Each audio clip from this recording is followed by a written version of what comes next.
Hello my dear class, today we are going to learn about mixtures from chapter number 4, and here we will understand why a substance is called as a mixture. You see, so many things are around us and they are mixtures. How we define them, how we study them, and what are the properties of those substances which are found in mixtures and how we can separate them. So these are the discussions in the coming lesson. First, just look at the diagram. In this picture, a mixture is displayed. You see, this mixture has so many cereals having different colors, different ingredients, and different proportions and sizes. So you see, when the substances are mixed together without any particular or defined ratio or composition, we call them as mixture. As you can see,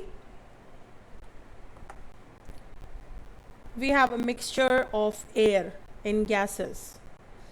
The air is made up of gases. Different gases are present in different amounts, and altogether when we see, the air is 78% nitrogen. 78% of the air around us is nitrogen and 21% oxygen, 0.9% argon, and many more dust particles and water vapors are also making up the air.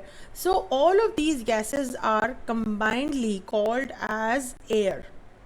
And the main thing, they are just physically present in a mixture, having no relationship chemical. Like they have no bonds in them, they have no definite ratio.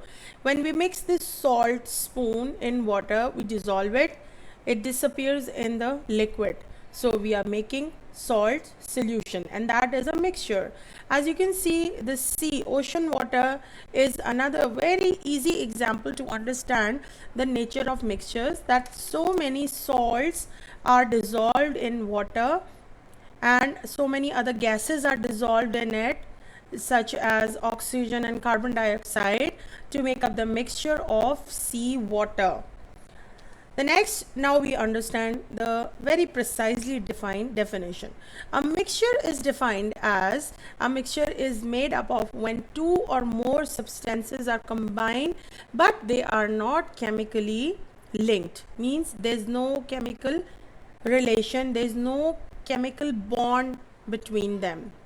The next point, that the components which make up the mixture can be easily separated. So when you understand this definition, then you just apply the examples in your mind. Is it true to talk about the seawater is a mixture? Yes, all of the minerals are dissolved in it without having any chemical bond. And whenever we need them, we can separate them by using simple laboratory or industrial methods, or rather we say simple physical methods can separate them. Next, mixture means solution. As you see, the substances around us, they are all in three physical states. So when we mix up these three physical state substances, our mixture can be in exactly three physical states, or solution can be solid, a solution mixture can be liquid, or a solution can be a gas. Now you just have some of the examples of solids as a mixture. You see alloys. Alloys are the mixture of solids. And when you mix sugar and sand, both are mixture. And these are solids, so a mixture can be solid. You see, when you add water in milk, it becomes the mixture of liquids. You see, oxygen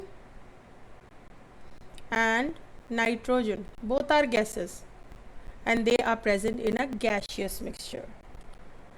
Now you see, if someone says justify that air is a mixture, then your answer should be yes, air is a mixture of gases. You can see this pie chart is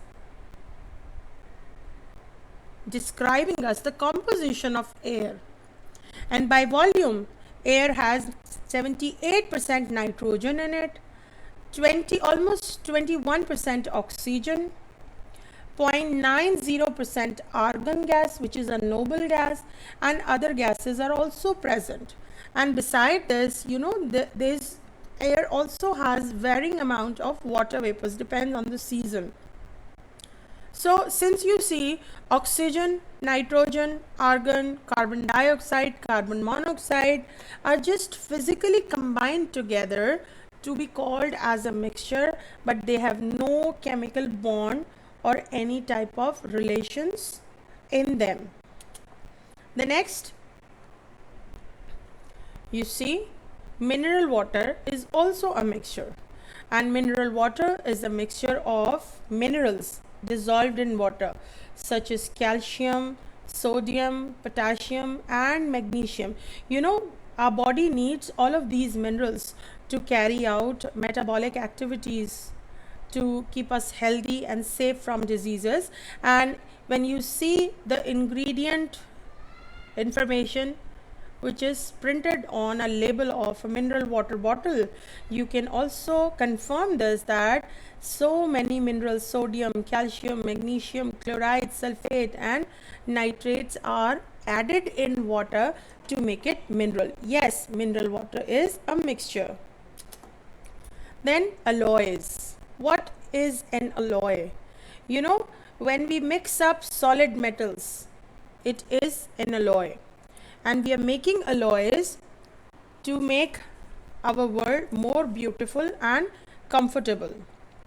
You see, steel, brass, bronze are all mixture of solids, and that is why they are alloys. And alloys are formed by mixing metals with small amount of other metals or non-metals to make them stronger and harder than pure metals. So we are getting worth of them by mixing metals, by making alloy. For example, steel is an alloy of iron mixed with a little carbon in it. It gives strength, and you see a variety of kitchen utensils and other instruments are made up of steel, which resist corrosion or weathering. And steel is also harder than pure iron. Similarly, you can see this brass horn is very beautifully attracting the audience or other people because it is shining just like a gold.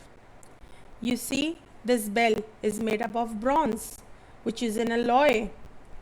You see the very hard made steel pipes, which gives strength to our structures. All of them are mixtures. Now, one thing, if someone asks you that, how would you differentiate between elements, compounds, and mixture? So your answer should be very clear, because it is the logic that elements and compounds are pure substances. That's why they have specific properties such as melting points, boiling points, their densities, their electrical densities, and their conductivities. So if a substance is marked or measured with a sharp, specific melting and boiling points and the densities and other physical properties which can be measured, then they can be elements and compounds, and they are pure substances. But when we find the melting point and boiling point of a mixture, they are not sharp.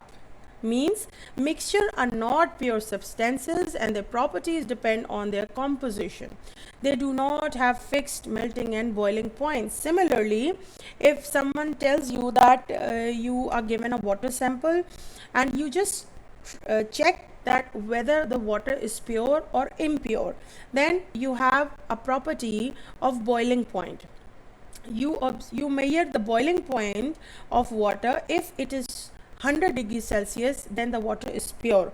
Otherwise, the water may have some impurity dissolved in it if water is not giving you sharp boiling point, and that is 100 degrees Celsius. I am leaving you with a hope that this discussion is enough to enable you to understand and to define and to make you able to learn this topic from chapter number 4. So the watching video is not enough to understand it properly. To grasp it fully, I will advise you to read the chapter thoroughly so that you will be able to learn question answers from this topic. I'm leaving you with the hope that you will wait for the next lesson. Thank you. Take care. God bless you.